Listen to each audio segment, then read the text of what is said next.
New curriculum just got released in Florida. Now public schoolers in Florida will be learning about how slaves developed skills that benefited them later in life.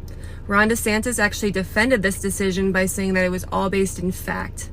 I think Ron DeSantis should be enslaved for the rest of his life and then tell everyone about the personal benefits. What do you think?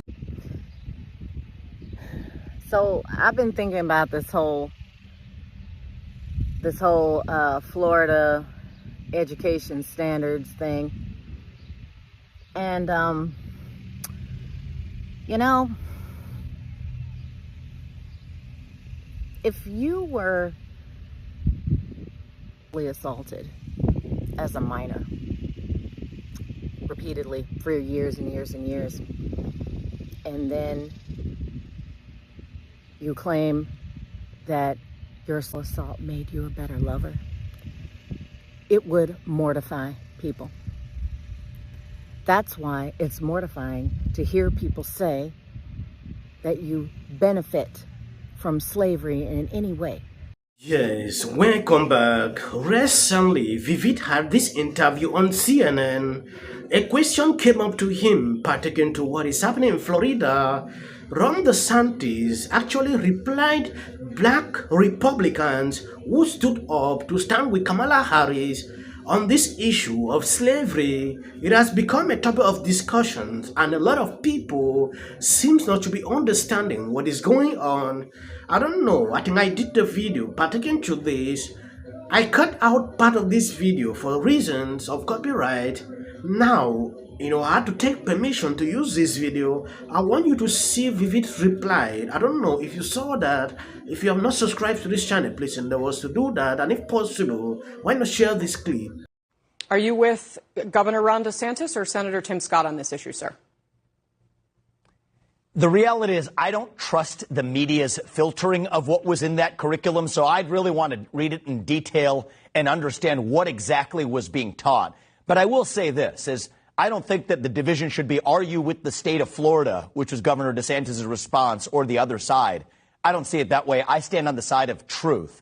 Obviously, we should be teaching kids about the awful legacy of slavery, but even more importantly, we're not teaching them enough about the ideals that actually do define this country.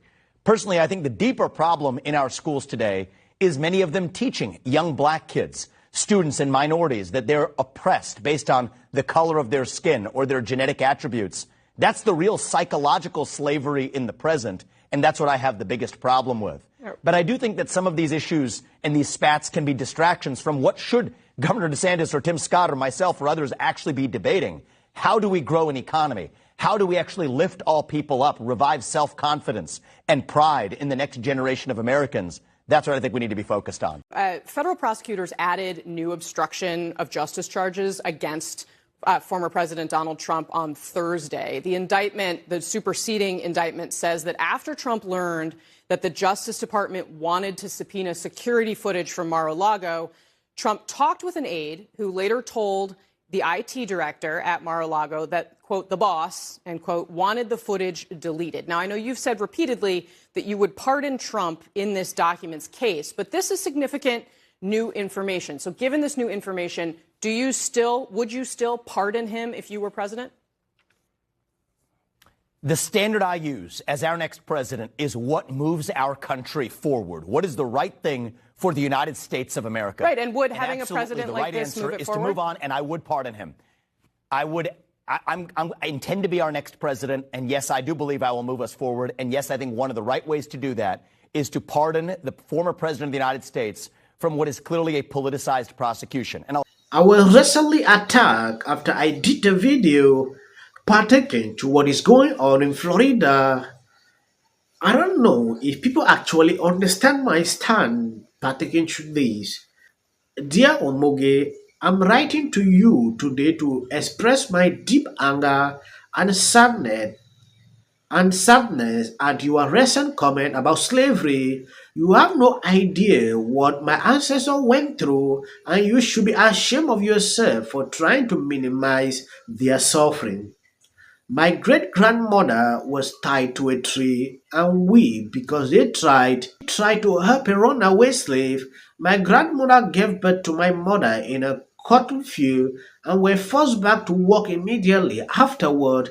Black people have been seen as a second-class citizen throughout American history, even after slavery was abolished. As an African American woman, I am filled with sadness and anger when I think about the pain and suffering that my ancestors endured. The injustice that they face is unforgivable. But I know that I cannot change the past. What I can do is learn from it, and fight for justice for all black people and people of color. I urge you to do same. Educate yourself about the history of slavery in America and the continuing legacy of racism. Then use your voice to speak out against injustice and equality. Together, we can make a difference. Sincerely, a black African American female. This is a lady sending this to me. I should educate myself into this. I understand how she is feeling. I always say this in all terms. I fear the consequences of that. I'm a victim of this. You are a victim of this. But I really don't always like to carry what happened 80 years ago, 100 years ago into my brain. It will keep taking me backward, and I will see myself hating on people for reasons like this. What are you talking about?